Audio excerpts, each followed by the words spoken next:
Halo, kembali lagi dengan Julian Bertekno, dan bagian dari pekerjaan saya adalah ngajar, lebih tepatnya ngajar anak S1 dan S2. Dan setiap harinya tentunya kalau saya lagi ngajar itu pasti perlu bawa perlengkapan supaya ngajar itu bisa optimal. Nah, pada video kali ini saya mau bahas nih, kira-kira apa saja sih yang biasanya saya bawa setiap hari kalau misalnya saya pergi ke kampus untuk ngajar, ya lebih tepatnya dari segi perlengkapan gadgetnya ya. Karena ini adalah channel teknologi, jadi yang mau saya bahas. Nah, langsung aja.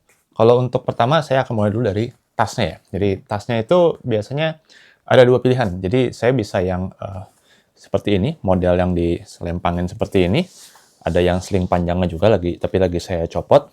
Tapi kadang-kadang saya juga ya backpack seperti ini ya, model backpack seperti ini. Ini sebenarnya tergantung kebutuhan. Jadi kalau saya itu butuh bawa barang banyak, saya tentunya akan pilih yang backpack seperti ini ya. Karena jelas dia lebih ergonomis di punggung, dan ini juga pasti muatnya lebih banyak. Ini merek tas itu PKG dari Kanada. Ini udah cukup lama ya, saya beli mungkin 3-4 tahun lalu. Dan sejauh ini sih kokoh-kokoh aja. Dan satu fitur yang saya suka dari tas ini adalah dia itu dalamnya itu bergaris-garis seperti ini. Jadi kalau ada barang-barang seperti misalnya flash disk atau yang kecil-kecil, dan biasanya gadget-gadget itu kan warnanya hitam ya. Ini jadi bisa kelihatan. Kalau saya itu nggak berencana untuk bawa banyak barang ya, kuliahnya mungkin hari ini cuma 3 jam, kemudian kembali lagi. Nah, saya justru malah lebih suka yang seperti ini, model seperti ini. Nah, kenapa? Karena kalau yang model seperti ini, pertama, kalau saya itu di bis ya, itu nggak bakal nyenggol-nyenggol orang. Kalau bawa backpack kan dia bisa nyenggol orang kanan kiri. Jadi kalau ini kan pasti dia di sebelah sini nih. Jadi nggak terlalu nyenggol orang. Kedua, kalau menurut saya model seperti ini tuh dia lebih oke aja kalau kata saya tuh misalnya pakainya nggak cuma untuk ke kampus, tapi misalnya untuk nongkrong di kafe. Kalau misalnya dulu waktu masih di Indonesia itu ya ke kondangan, abis itu mau kerja. Nah, menurut saya model-model gini lebih cocok, karena saya kira nggak cocok lah kalau kita kondangan bawa backpack seperti ini. Nah, kalau ini tuh merek lokal ya. Jadi ini namanya dari Civilian. Ini sebenarnya udah dikirim ke saya dari Civilian cukup lama. Ini bukan video disponsori ya. Menurut saya ini cukup oke secara build quality. Dia juga ya desainnya menurut saya juga bagus. Bukan yang gampang sobek atau gimana. Langsung aja kalau gitu, berikutnya saya akan bahas satu persatu apa sih yang dalam tas ini. Jadi pertama tentu saja ini adalah channel teknologi, dan saya juga sering bahas barang satu ini, yaitu adalah laptop ya. Jadi kalau yang saat ini saya bawa itu, saya lagi bawa MacBook Air M2 yang model 16 GB dan 512 storage. Dan saya kira ini MacBook ini, yang satu ini sangat-sangat oke lah kalau saya pakai kerja untuk office, kemudian untuk web browsing, nyari materi kuliah. Menurut saya MacBook itu sangat-sangat lancar, jadi dia lebih sedikit stutternya ketimbang laptop Windows ya. Meskipun secara prosesor sebenarnya M2 itu sudah mulai agak ketinggalan karena sudah ada M4, dan sekarang bahkan yang model Pro itu sudah ada yang M5. Tapi saya nggak merasa ini pelan sama sekali. Bahkan untuk edit video konten seperti video yang satu ini, jauh lebih cepat menurut saya kalau diedit itu di Mac ya, bukan di Windows. Tapi kalau saya itu urusannya sudah urusan paper, urusan analisis dengan misalnya MATLAB, ya yang banyak gambar-gambarnya, atau mungkin analisis pakai software yang khusus di Windows, saya pakai yang satu ini. Dan ini adalah Samsung Galaxy Book 4H, yang sudah saya pakai ini harusnya sampai saat ini tuh hampir setahun ya. Bahkan dari tahun terakhir saya kuliah sampai saya lulus tuh saya pakai ini. Kalau untuk keperluan office, web browsing nggak ada masalah sama sekali. Hanya saja memang kalau Windows itu kadang suka stutter sedikit-sedikit.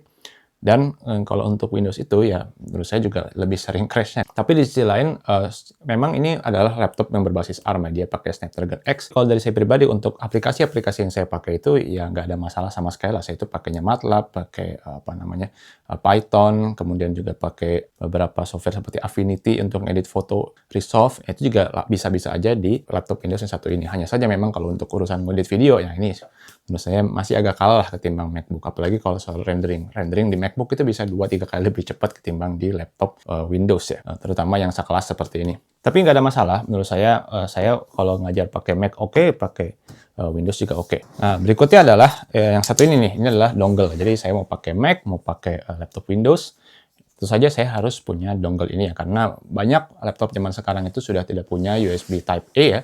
Jadi ya kadang-kadang kan saya harus butuh USB Type-A untuk nyolok flash disk lah, untuk nyolok hard disk lah. Saya sendiri nggak tahu ini mereknya apa, jadi ini sudah cukup lama ya. Tapi kalau di Indonesia kan banyak tuh yang dongle-dongle seperti ini. Saya kira salah satu yang oke itu dari Ugreen lah, itu relatif pada awet. Yang berikutnya adalah kabel HDMI. Jadi kabel HDMI ini memang kadang kalau saya di kelas itu, kadang ini tidak ada ya. entah mungkin memang nggak disediakan atau mungkin ke bawah atau mungkin belum dipasangin aja. Dan ini sangat berguna kalau saya itu mau nyolok laptop saya ke proyektor yang ada di dalam kelas. Jadi kebanyakan kelas itu sudah ada proyektornya, tinggal gimana caranya kita itu bisa connect laptop kita dengan proyektor tersebut. Memang sih saya tahu kalau kualitas HDMI itu berbeda-beda, jadi ada yang kabel bagus, ada kabel kurang bagus, dan ini ngaruh ke transmisi signal. Cuma kalau buat saya itu agak di luar kemampuan saya. Dan kalau dari saya yang penting adalah untuk HDMI itu ya perhatikan aja panjangnya. Kira-kira kita butuh berapa panjang. Yang berikutnya sini adalah buku dan pulpen. Tentu saja secanggih apapun teknologi kalau untuk soal nyatet ya, saya kira masih jauh lebih nyaman kalau saya itu nulis di buku dan pulpen seperti ini. Apalagi kalau untuk hal-hal yang bersifat misalnya nyatet kegiatan rapat dosen misalnya, atau nyatet mungkin nama mahasiswa atau mungkin ngasih ilustrasi ke mahasiswa. Ya zaman sekarang memang ada iPad, ada tablet Android yang lain. Tapi menurut saya paling enak ya masih pakai inilah, karena pertama ini bebas error ya. Nggak, kalau iPad kan mungkin ya baterainya habis lah atau mungkin pulpen nggak berfungsi. Yang kedua kalau memang dibutuhkan kan, kalau sudah selesai gambar itu kita bisa sobek, habis itu kasih ke mahasiswanya atau mungkin simpan diri sendiri. Kadang-kadang ya mahasiswa sih mungkin foto aja ya, coba ya. Setidaknya ada opsi untuk nyobek gitu ya. Jadi mouse itu menurut saya untuk ngajar nggak ada yang khusus-khusus amat ya. Ini juga saya dapat mouse gratisan ya. Jadi waktu itu beli laptop, kemudian dikasih mouse gratis. Ini kalau saya kemarin-kemarin itu pakai Logitech ya. Jadi ada Logitech yang M series, kemudian ada Logitech yang Pop mouse itu yang mentereng banget. Hanya saja ini Logitech-nya udah bertahun-tahun dipakai. Kalau yang dari pengalaman saya sih Logitech itu biasanya setelah 2-3 tahun itu sudah akan muncul yang namanya double click ya. Jadi kalau klik sekali itu ke double atau diklik nggak terregister ya. Saya kira mouse manapun juga nggak bakal tahan sangat-sangat lama. Tapi kalau saya pribadi karena saya seringnya pakai Logitech ya, ini pengalaman saya seperti itu. Tapi nggak ada masalah untuk mouse. Kalau dari saya sih yang penting adalah mouse itu kalau bisa. Kalau untuk ngajak kan nggak butuh presi-presi amat ya, nggak seperti kita main game atau kita tuh mungkin video editing yang mungkin perlu horizontal scroll, nggak juga kan. Nah, kalau dari saya yang paling penting adalah itu mouse itu punya kompatibilitas ke Bluetooth ya. Jadi dia itu bisa connect ke Bluetooth yang ada di laptop kita tanpa dongle ya. Nah, tanpa dongle ini menurut saya cukup penting ya. Meskipun kalau kita pakai Bluetooth murni aja itu mungkin ada sedikit delay, jadi nggak seresponsif kalau pakai dongle. Tapi kalau dari pengalaman saya, kalau untuk pakai dongle itu kadang-kadang ya dongle hilang lah, atau dongle mungkin kadang-kadang port USB Type A yang cuma satu itu mungkin dipakai buat flash disk, jadi harus dicabut dulu dongle, kemudian colok flash disknya. Agak repot jadinya. Sementara kita sebenarnya nggak perlu presisi dongle sebegitunya ya. Yang berikutnya ini headset. Ini juga headset saya damu di Korea yang murah-murah aja lah, bukan yang high end seperti apa. Ini sangat berguna kalau misalnya tuh saya pengen denger, misalnya lagi nyusun materi kuliah di cafe atau di kantor, tapi sambil denger YouTube atau sambil denger ya yang lain lah, podcast atau semacamnya supaya nggak bosan. Itu saja sangat penting. Saya juga pakainya yang wired seperti ini. Saya nggak suka pakai wireless karena saya cuma punya satu namanya TWS, dan ini sudah connect ke HP. Saya nggak pengen connect disconnect terus ke ke laptop dan ke HP secara bergantian. Kemudian berikutnya ini adalah charger lah. Jadi kalau saya pakai MacBook tentu saja chargernya pakai yang charger dari Apple. Kemudian ini adalah USB Type-C ke MagSafe ya. Dan untuk MagSafe sendiri menurut saya nggak penting-penting amat ya. Kalau zaman dulu itu MagSafe katanya penting supaya kalau ketarik itu ya nggak ketarik laptopnya. Tapi ya menurut saya itu hal-hal yang mungkin nggak terlalu umum lah. Karena pertama saya juga udah nggak sesering itu nge-charge di cafe. Ya kan MacBook zaman sekarang baterainya panjang-panjang ya. Charger yang biasa saya pakai itu justru malah bukan yang begini. Jadi yang saya biasa pakai itu yang model GaN ya, gallium nitride charger. Karena yang GaN itu biasanya antara bisa lebih compact atau wattage sama, atau sebesar yang satu ini, wattage-nya lebih gede tapi lebih ringan. Ya sayangnya charger GaN saya itu lagi rusak ya, jadi kelihatannya seperti ini. Dan ya mungkin saya akan beli lagi nanti. Nah yang berikutnya menurut saya ini sangat penting ya. Jadi flash disk ya. Flash disk itu sangat-sangat berguna kalau kita tuh mengajar. Jadi flash disk itu selain untuk tentu saja untuk pindahin file misalnya dari laptop ke komputer kampus yang mungkin tercolok ke proyektor, kalau misalnya memang nggak bisa dicolokin ke laptop, ya ini sangat-sangat berguna.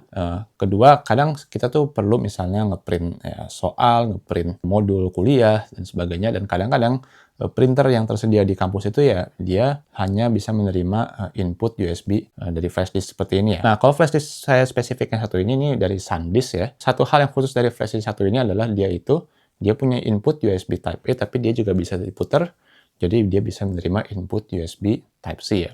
Ini sangat berguna karena mayoritas laptop saya sekarang itu sudah tidak ada USB Type A-nya aja.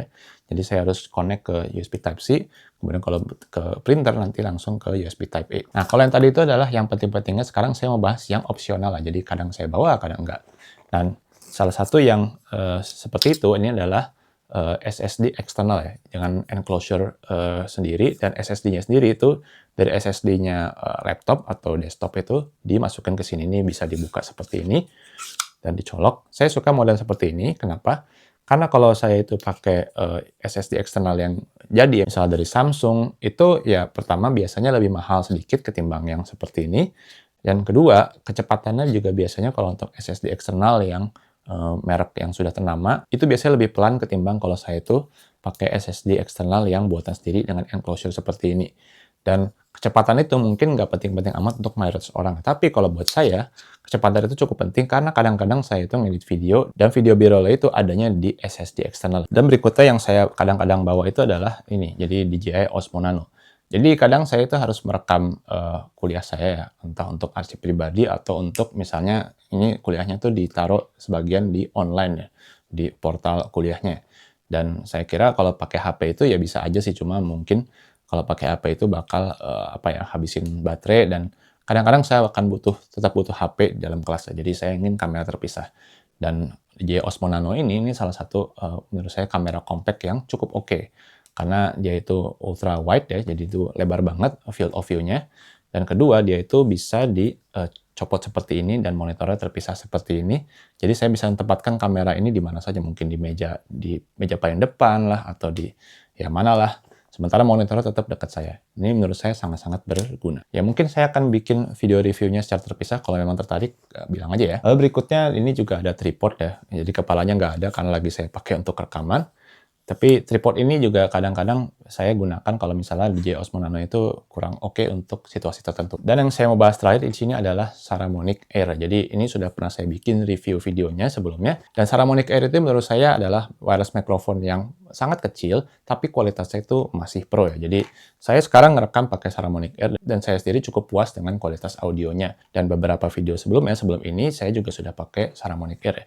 Ini BTW nggak disponsori, tapi ya saya sendiri cukup puas. Bahkan untuk beberapa kasus saya lebih comfortable pakai ini ketimbang saya pakai mikrofon dynamic yang biasa saya pakai, yang meskipun suaranya lebih bagus, kadang ini kalau lagi syuting seperti ini dia akan menghalangi beberapa objek di depan saya. Jadi sini sengaja saya nggak pakai yang dynamic microphone karena saya ingin memperlihatkan barang-barang yang ada di meja. Oh, satu lagi yang bisa dibilang opsional adalah yang satu ini, dia adalah iPad ya. Lebih tepatnya kalau saya pribadi ini saya pakainya iPad mini. Nah, iPad mini ini bisa dibilang kalau untuk beberapa orang sangat-sangat penting. Karena mungkin mereka itu ya baca buku lah di perjalanan, atau mungkin bikin PowerPoint di iPad. Kalau saya pribadi awalnya tuh kebayangnya, oh mungkin saya lagi perjalanan kampus, saya bisa baca-baca dulu materinya supaya bisa ngajarin dengan lebih baik. Tapi dari perjalanan saya pakai iPad ini, ternyata mungkin agak-agak kurang juga ya. Saya lebih suka pakai laptop sekalian ya. Jadi oke lah, mungkin materi bisa kebaca, tapi saya jauh lebih nyaman kalau langsung bacanya itu di laptop. Hanya saja mungkin nih, saya akan pergunakan iPad ini lebih banyak, terutama untuk semester mendatang, karena saya ada kelas yang banyak menulis rumus-rumus, jadi lebih ke matematis, dan saya kira saya bisa menggunakan iPad itu untuk nulis-nulis dan tersambung ke Mac saya. Jadi mudah-mudahan sih ini bisa lebih berguna di semester mendatang. Ya kita akan lihatlah ke depannya bagaimana. Oke, ya begitulah yang biasa saya bawa untuk mengajar. Nah, silakan like video ini jika dirasa bermanfaat, subscribe jika tidak ingin ketinggalan konten berteknologi lainnya saja. Terima kasih telah menonton.